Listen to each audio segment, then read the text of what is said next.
So, I'm going to switch things up a little bit today. As usual, I'm going to let whatever messages come out, that want to come out. But I'm doing a little bit more tarot heavy today. I'm going to start with Oracle again, because I was playing music, from my, psychic playlist, which is named medium spicy, because I think that's funny. You get it? Psychic medium spicy, like, yeah, okay. But I was playing from that playlist, and I couldn't quite make sense of what I got. To be honest, it seems a bit, I got two songs, but they're in total opposition to each other, you know. So the first song I got was One More Sad Song, which is by, oh my god, off the top of my head, All American Rejects, maybe? I want to say. That's probably wrong. But One More Sad Song, which is a very heartbreaky song, about, you know, a couple that's split, and there's still some, like, feelings in the middle of there. And then after that, I got, Get It Back, which is a rap song that is basically about saying I don't really care,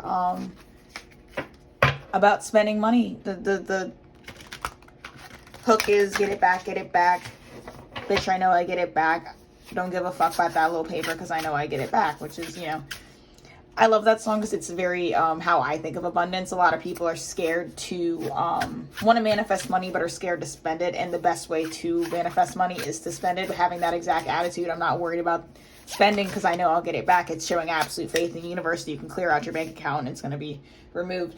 But the question is then, what the hell does that have to do with heartbreak? The best kind of, like, energy between the two I could get would be someone who's dealing with heartbreak and is choosing to kind of see, I want to say choosing to, like, focus on material gains instead, but that's not right. It's almost like, you know, the quote that comes to mind is, if you love something, let it go, and if it's yours, it'll come back to you. It's almost that exact thing, is that it's like releasing the hurt by way of going, yeah, that hurt, and if there's a point and a purpose to it, I'll get it back either by getting that person back or getting experience that made the heartbreak worth it, you know, one or the other. And it's like maybe this person was flip-flopping between those two things. Like, is the person going to come back, or is this going to be a really hard learning experience? And it's like releasing that to say kind of like, who cares? Because either way, I'll be happy with what I get, and I won't know till I get there. So it's like releasing, not necessarily releasing the heartbreak, but releasing the anxiety about the heartbreak, if that makes any sense. And then I have Cardinal. The polarities of your spiritual pursuits and physical pleasures are out of balance. Do whatever is necessary to bring them back in equilibrium. In Cheetah, get clear on your intention. Stay focused and move quickly to achieve your goal. I'm going to grab the book because this Cardinal card trips me up every single time. Every single time.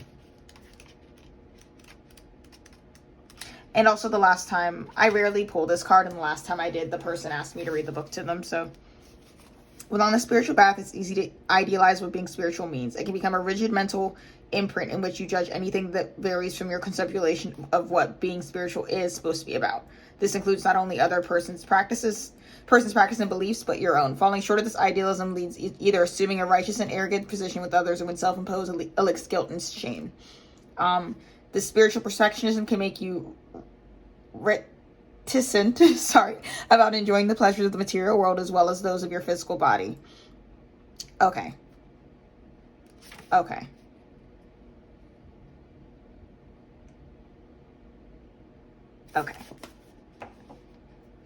Got it. Sort of, kind of got it. Okay, I'm going to clarify. Hold on, I want this set to clarify with.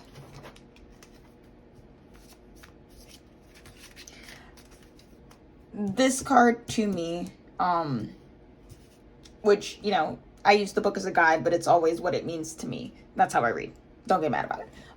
To me, so there's like this feeling, especially it applies to everything, but I see it a lot in spirituality where people get very attached to the ritualism of things. I do identify as a witch most of the time, or chaos witch, whatever you want to call it, eclectic. I dabble. But the reason I dabble is because I don't believe in doing anything I don't want to do, and I have rituals for sure that I enjoy and take quite a lot of pleasure in. But the thing is that I'm not, if somebody tells me, oh, if you want to manifest money, you have to do this spell exactly the way it is, I'm not going, if I don't want to do all the steps, I'm not going to do all the steps. That's as simple as it is for me. At what point does spirituality become yet another box that you put yourself in, that restricts you? You have to do whatever you need to do in the things that you love to stop making them feel restrictive. Stop adhering to the formula. Anytime anybody tells you you have to do something a certain way, I do not care who they are. Don't ever let that person be louder than your intuition. It throws you off balance, So I know the way that I do tarot is pretty unprecedented. A lot of people believe in sticking straight to the book meanings. A lot of people don't like mixing it with other things. There's like strict beliefs about the way to do things that can be really absolute. Like I've heard people say, if you don't read reversals, you're not getting the full explanation. I've heard people say that you shouldn't read reversals. It doesn't matter. I say understand how to read reversals and how not to, and use whichever one feels most comfortable for you. I know if you've been watching my videos, you see that I very rarely actually read a reversal, but it does happen. I let cards fall out most of the time, but I'm not above, letting the deck, picking from the deck from the top or the bottom. I do whatever needs to be done in the moment, and that stops me from getting into that rigidity. And with it clearing your attention, stay focused and move quickly to achieve your goal. It's almost like you have to find a balance between these two things. So like the same way I say that I don't stick to one exact method of doing things, I mix it up. You then have to commit to that method. You know what I mean? Like I understand that there's a certain comfort in doing things the exact same way. And there's nothing wrong. If you want to do something in a ritual format, do it. Do it the same way every single day. Just make sure that you still want to do it every single time. The second you realize you don't want to perform that ritual anymore, just decide not to. And I'm taking rituals as far as like the way you style your hair to like quite literal like ritual practices. But when you do decide on an action, commit to it. So then I can't go, I have all these methods for shuffling my deck. I can't then go, okay, hey, I'm going to shuffle. Yeah. And then I'm going to pick, from the bottom. And then when cards fall out, you're left in this moment of indecision. If I said I was going to pick from the bottom, am I going to be flexible because cards fell out, or am I going to put them back? It's almost like you have to, there's a balance between letting things flow and being decisive, because you can get lost in the flow of never having any metrics to judge your actions by, if that makes any sense. I'm trying. This is all channeling, by the way. Literally the second I hit record, I'm channeling. So if what I'm saying doesn't make any sense, or it's not resonating, or it's not exactly what you came here to hear, again, I can only say that I usually when I put down cards, they are to trigger certain things that need to be channeled in me. So it's like they give me the framework of which I need to start channeling with to find the words to let it out. So somebody needs to hear this. I'm trying to have faith in that somebody needs to hear this and it's making sense to someone, because I'm sitting here thinking, oh my God, this makes no sense.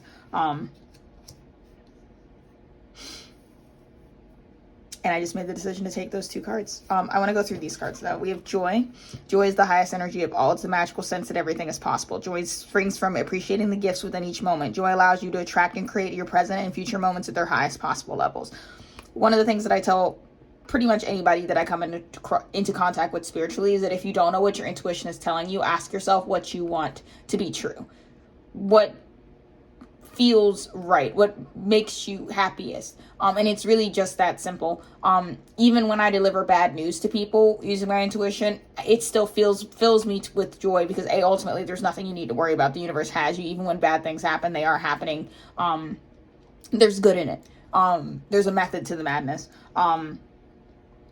But the second thing is I'm in alignment, and that's what joy is being in alignment with the universe. That's how I can tell when somebody's lying or being manipulative or deceitful, because I lose that joy. I'm getting like the Marie Kondo, does this spark joy like feeling, but that's literally, quite literally how it feels. If you're not sure what to do or how to do things, don't ever deny yourself the joy in them. If your intuition, you think your intuition is telling you to do something and you really don't want to do it, like really, really don't want to do it, it's likely that it's your anxiety talking.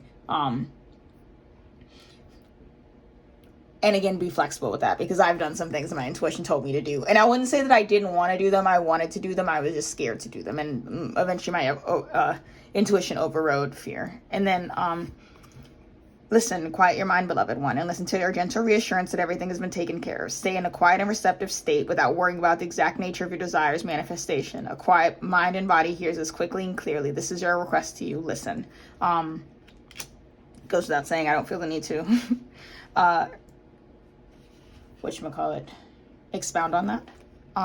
Relationship, your primary relationship is with yourself and God. Every other relationship follows from there. To attract, heal, or balance a relationship, then snuggle more closely with your loving creator. As you feel safe and loved within, so show your other relationships bloom and prosper. And with the conflict and Knight of Cups here, I'm going to take this as my indication to go and do a love reading, which I'm hesitant to do. For my own personal reasons. But we're going to do it because I must do as I'm instructed to do. I'll leave these two up here. What are we starting with? Let's use the stack. These cards are a little bit risque. Be a grown-up about it. Quite literally grow up. I've seen people like use this deck and not like cover up certain cards, and I will be honest, I don't know what is or isn't allowed on YouTube, and I don't really care. I'm just gonna power through. I want to do like a past, present, future style. Okay. Why does this feel like two cards? Am I crazy?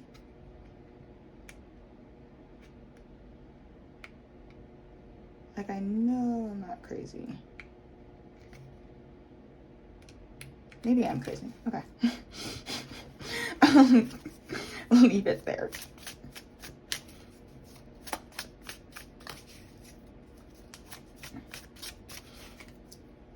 With the Knight of Cups here and the Five of Swords, there's some sort of conflict when it comes to choosing a direction in love.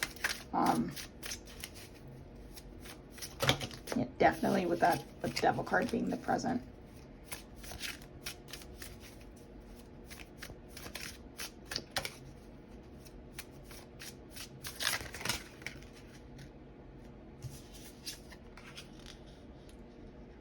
Past, present, future, and I'll do advice.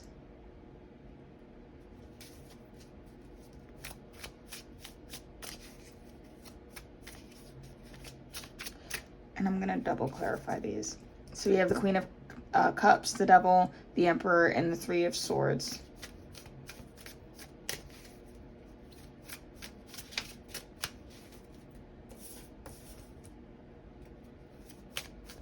I wanna, that's a lot of cards. Please relax.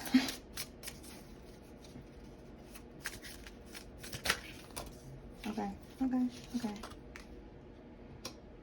Past, present, Six of Wands, Ten of Wands.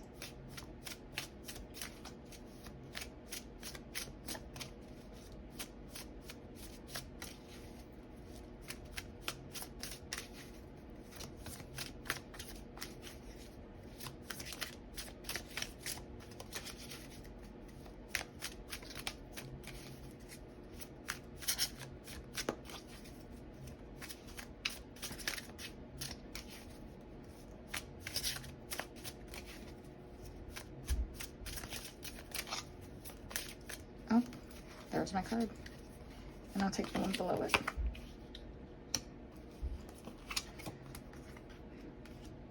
Future and advice. Okay. So this is a pretty straightforward message. With the Queen of Cups here, in the past with the Six of Wands, to me,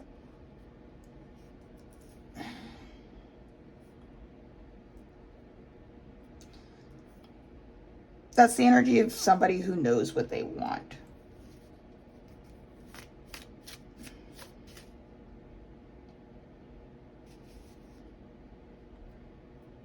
It's a little bit of knows how they want and knows how to get it. Which is interesting because throughout the rest of the reading, I don't see that you have it. I don't see you having it in the present at all. It's almost like in the past, you may have done a lot of work. I don't think it was on purpose, but you may have done a lot of work to figure out exactly what you wanted. And I think you were surprised as to what exactly that was when it came down to it. I'm getting almost the feeling of having to reckon with a side of yourself. Like,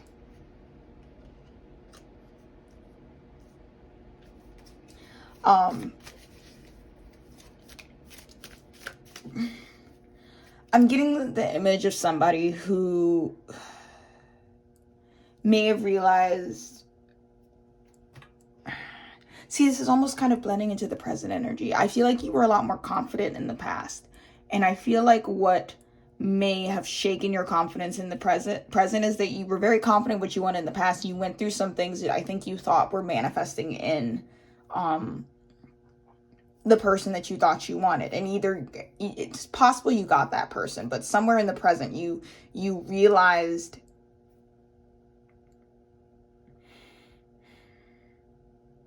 I think you realized that what you thought you wanted, isn't actually what you wanted.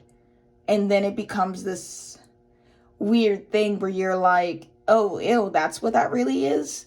I can't possibly want that. Like, that's not what I want at all. And then, like, you try and walk away from it, and then you still want that thing. So it's becoming you having to reckon with the part of yourself that identifies with wanting this thing. It's like wanting something that you don't want to admit that you want, or you don't want to admit is your type, or that's kind of the energy that I'm getting. I see past you being very confident in this is what you wanted, and then future you is like realizing what exactly you were asking for, and is having this dilemma of self of like,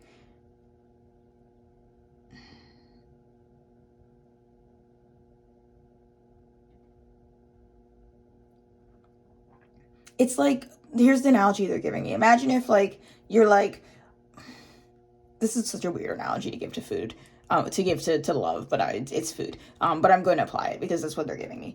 So imagine if you like look up on your phone, you know, like this restaurant you really want to go to because it has this specialty that's like really, really famous. You're like, oh, I just really want to try that. And so you know, spend weeks like thinking about this, and then somebody's like, where do you want to go for your birthday? And you're like, oh, I want to go to that thing I've been wanting to go for ages, right? So you get to the restaurant and you order the special that you've been waiting for, the special that they're famous for. And so the waiter tells you, oh, that's actually made out of like pig's blood and feces. And you're like, oh, ew, I don't want pig's blood and feces. That's gross. I guess I don't really want that thing. And you're like sitting there like, oh, I waited all these months to try this special. So you go to try something else on the menu because you're like, I don't want pig's blood and feces.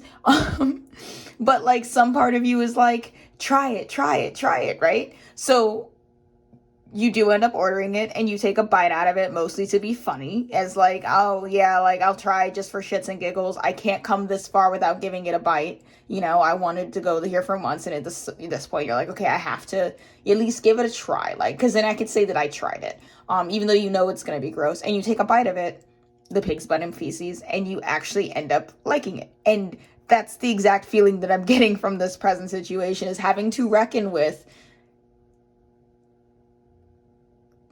liking pig's blood and feces. And like, it's almost like you're like, you have your first bite and you're like, ew, oh, actually it's kind of good. And it's like, you want more, but you don't want to admit that you want more, you know? And it's almost like you're trying to fight that feeling like pretty aggressively. And it's just not working. Like, maybe you're being shamed by the other people at your table for liking what you like, or you feel like you're being shamed, And usually that would be a deterrent. That's what I'm getting, is that usually other people, you know, telling you like, oh, that's gross, you like pig's blood and feces would bother you. But while you were in this Queen of Cups phase, you did a lot of work that I don't think you realized was a lot towards not being quite so insecure about what other people think of you. So like, again, you really don't want to like this pig's blood, and you're almost like relying on other people's disapproval of it to stop you. You're like, okay, well, everybody else is going to think this gross, and that'll stop me because I'll be too embarrassed to take another bite. And people are like, yo, that's gross. And you find yourself not really caring. So you're kind of in this conundrum. And if you apply that to love, like, it's almost like you're finding out your type was very different than what you thought it was. And it's almost like you want to change your type, but like you like what you like. Does that making any sense? That's really what they're giving me here. And then for the future, we have, you know, the Emperor and Two of Cups. This is like you finding your divine counterpart and soulmate through this process. I don't really think you're understanding how you're going to get from point A to point B here yet, but you've done a lot of work. That's mostly what I'm getting. You've done a lot of work without meaning to. I think you may have been preparing yourself for this union, and what you were really doing was preparing yourself to not give a crap what people thought about you. And maybe that's what you were missing, is understanding that the true thing that was standing in the way of you being happy was not caring about other people's choices. Because maybe maybe you have your idea of an ideal partner, right? But maybe what would actually make you happy is not something that other people would approve of, and that's what's getting in your way, is trying to conform to other people's approval. Maybe you thought that this person needed to change or whatever, but maybe the thing is you just need to kind of get over yourself and realize they don't need to change, and you don't really need to change. That's just your type, babe. It's just your type. That's what I'm getting anyways. Don't shoot the messenger, but that is just your type. And like the healing that you needed to do was to really like stop giving a shit what other people thought. Like, I don't know, maybe you're a cool guy, you know, the archetypal, you know, himbo, and your type is weird anime girls who meow and, you know, and have personas, and maybe you're embarrassed and you can't really take her to the football game, but that is what you like, bro. Like, I don't know what you want to do about it. And maybe you've been trying to call in like a cheerleader, supermodel, whatever girlfriend that's going to match your archetype. But the thing is, babe, what you're calling in actually is what's going to make you happy. You're calling in a soulmate, and your soulmate's standing right in front of you. You just need to admit that that's who it is. You're getting what you asked for. It's just not coming in the shape or form that I think that you would have asked for it to come in. But it's showing up really beautifully. So I suggest you kind of just let it go. And it may be that I'm getting, for some of you, like, a lot of this is going over your head completely. Like, I feel like if I put this person in front of you and was like, this is who you really like, and you're just like not admitting it, you're like not even admitting it to yourself. So I feel like you would fight it like aggressively if I told you that. I think you'd be like, no, I don't even like them. I'm not even a little bit attracted to them, but you are. And you'll figure it out. For advice, though, I have a little bit of they're like, if you don't know what to do, if you don't know who you like, if this isn't resonating with you, if you're still, you know, it's like, this is like foolproof advice that's going to help no matter what. Because you can be moving towards what's for your highest good without having a single clue of what exactly that is or what steps you're taking. Because spirit is funny like that. So they're saying that what they would suggest you focus on is manifesting healing from heartbreak. That's what you really need to focus on, because they're like, whether it be the person of your dreams or this person that's not of your dreams that's coming in for you that is actually the person of your dreams, whatever, be it what you think you want or what you actually want, whatever it is, what's going to get in the way is some past heartbreak and trauma. Is, you know, they're like, that's kind of, if you're going to stay single, if you're going to be with this person or that person, you do have to address your trauma and do your healing. they're like, if you don't know what to do and you don't know how to move forward, that's the way to go. You know, we started out with conflict and love offers in the beginning, so maybe you're not sure which love offer to take. You're not sure which person's which person is the person who's your archetype in your head, and which person is the person that you actually just need to admit that you like. Who you know, it's like a shrug the shoulders kind of situation. Like, if you don't know who's who, which you can do, and I suspect that I would argue with you honestly that if you think you know who's who, you might not. But what's good for single people and in a relationship of any type, and just your mental health overall, is healing from heartbreak and trauma. With the yes, no, maybe would all be true and all be lies. It's a little bit of an energy of like, this is that card lets me know that I'm oversimplifying this, because this is as oversimplified as it can get. This is as simplified as it can get. It's there's a lot of variables here, so please try and like take it as it resonates and to which degree it resonates. It's almost like that card is like letting me know that they are telling me to give this information to you in a way that's going to apply to the most amount of people, but you have to do some work and co-create this reading with me and figure out where this fits in certain areas for you. It's gonna take some smushing, especially if you don't know which person's which. It's gonna take some smushing to fit into your situation, but I'm going to get more advice on exactly what to heal for you here. Yeah, no, I do want my golden tarot for that. What specifically? Because heartbreak is just general, and it could be some people. I would argue even if you're trying to revive something from the past, or you want a past person back, you still need to heal the heartbreak of what they did to you in the past before they come back, because otherwise you're going to bring all that heartbreak back in. You ever been around a couple where, you know, one person cheated on the other, or, you know, left or did the other person dirty, and now they're back together, but it's very clear that person A never forgave person B for what they did, and you can just feel it in their relationship? Yeah, you don't want to be like that. That's what happens when you don't heal. You need to forgive them entirely before they can even walk back into your life. If you want this beautiful Two of Cups, Emperor energy, that's what you need. And if you are not fully healed from the past person, before you get in way too deep with the new person, it's gonna cause a bit of like mess. So they're kind of like all purpose. Ooh, drop my cards. They're like all purpose regardless of how your situation is or what you think you want. Focus on healing the past. In the meantime, it's almost kind of, I'm seeing it like a in-between task where like they're not saying like don't do anything, be single and only focus on healing yourself, because there is some healing you can only do with a new healthy person. But make that, when you don't know what to do, make that your priority. You can always be doing that. Self-improvement is never going to hurt anybody. This can also be inner child healing as well. Going back to things you used to love doing when you were a child. Figuring out who you actually were before you were traumatized, and doing your best to either reconcile with the fact that you no longer have access to those parts of yourself because of trauma, or going back and trying your best to address and heal some of the things in the past. I always say with inner child healing, who you were as a child is your most, is the state that's the most you.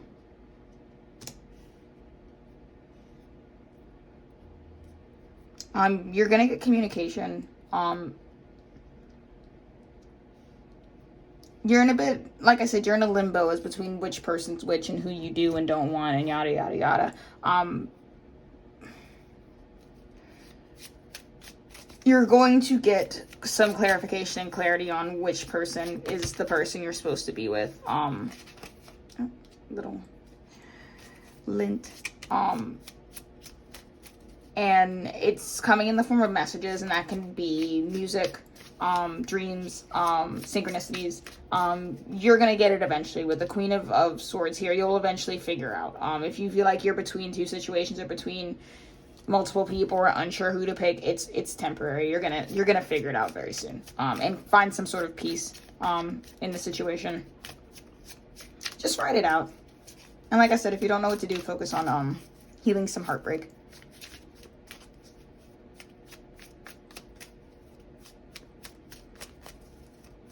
Good advice that I can tell you from a personal standpoint is that if you're unable to get closure in a situation, let it go. Really let it go. do all you can to get closure, and then let it go. Because honestly, you know, closure's a privilege. Most people don't get it. And find closure now, not in some fantasy situation where the person, you know, hits you up 10 years later and tells you why they did what they did. Find closure now, for yourself.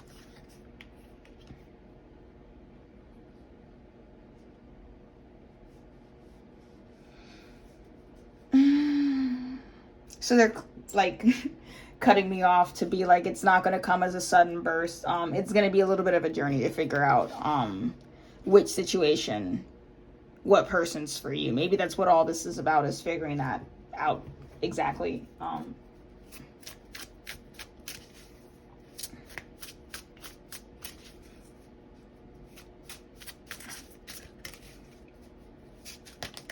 You will eventually figure it out, but they're like, lower your expectations a little bit, is what I got from that.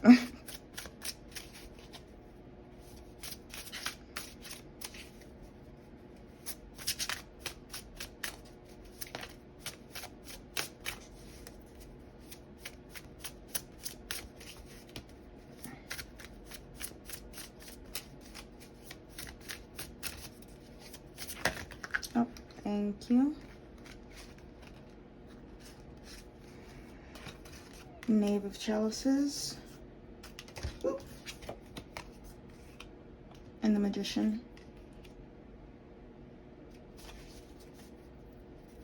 Hold on. I gotta figure out what the Knave is in this deck. Do we have Knights? Okay, so that's the Page of Cups. Doubling down on the Page of Cups.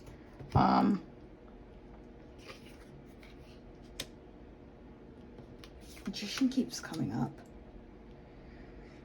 Oh, we got some double cards here. Oh, hold on. Pardon me. I am on my period and my cramps are killing me. And they seem to have moved around my side. Yo, I'm dying. How is it that I quit smoking and I feel worse than I did when I was smoking? Isn't that wild? Because it's crazy to me. I feel like every part of my body hurts all the time. So what if things go left? You're very resourceful. Trust your ability to think on your feet and problem solve. Don't let fear of running into a problem stop you from acting at all.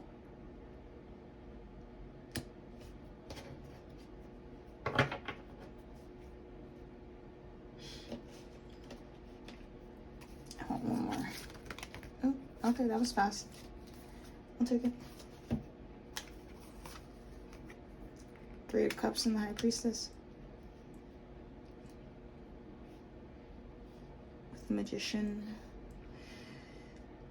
and the Four of Cups. I almost see this as like reassurance,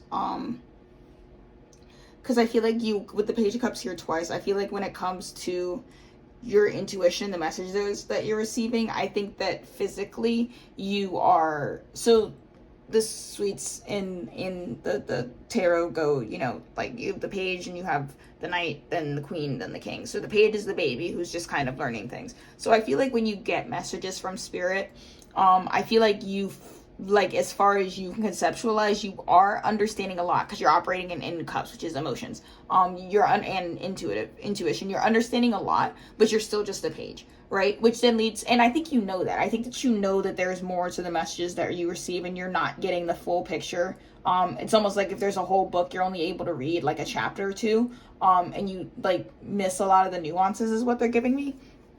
But with that, the Three of Cups, kind of like a relax and rejoice. Like, you can take it easy because your higher self with the High Priestess is getting all the information it needs. You are only able to conceptualize and like explain to yourself a small amount of these things, but it's almost like words are a barrier here in which you're understanding more than you have the ability to explain that you're understanding. Does that make sense? Like, if somebody asked you to explain your messages, I don't think that you'd be able to, but your intuition is getting what it needs. It's like, in order to, with the Magician and the High Priestess, it's like you're getting what you need in order to get where you're going. So don't freak out and think that because the world is still a mystery and that some of, you know, a lot of the nuances missed on you, that you're not getting the meat of the problem, because they're saying you are getting the meat, and the meat is all you really need to succeed 100%. It's almost a little bit of an energy of like, we give you the same message multiple times through multiple facets to make sure that you're getting it correct. Yeah, that's what they're giving me. I haven't used these yet. One of these fell out while I was shuffling before I even started recording, but that's about it. And then I'm going to grab a animal oracle card for you to close out. Well, I'm going to grab a couple of oracles. We have Mother. Might be synchronicity for some people. I've been getting a lot of stuff about mother issues. Somebody with an absent father and mother with narcissistic tendencies or manipulative tendencies. That's been coming up a lot. A lot. So maybe that's synchronicity for you. Yes, it is. Notice the signs. You signs you've been receiving are heaven sent. We drop feathers, coins, and other signs upon your path to remind you that you're loved and never alone. That is synchronicity for somebody, and they're giving me an extra oomph to tell you that if that is synchronicity for you, to take it exactly how you think it resonates. It's a confirmation of something from somebody.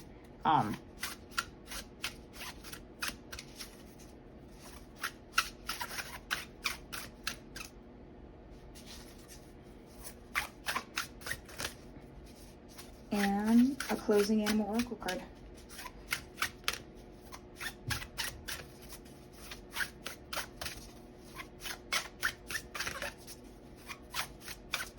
Isn't that such a nice sound? Oh, okay, I'll take that one. Okay. Condor, you're too enmeshed in the situation, so step back and see the bigger picture before making any decisions or taking action. Final words. Okay, with that, I'm going to end this. I have links below to my social media for tips and donations, and also probably any decks used in this reading.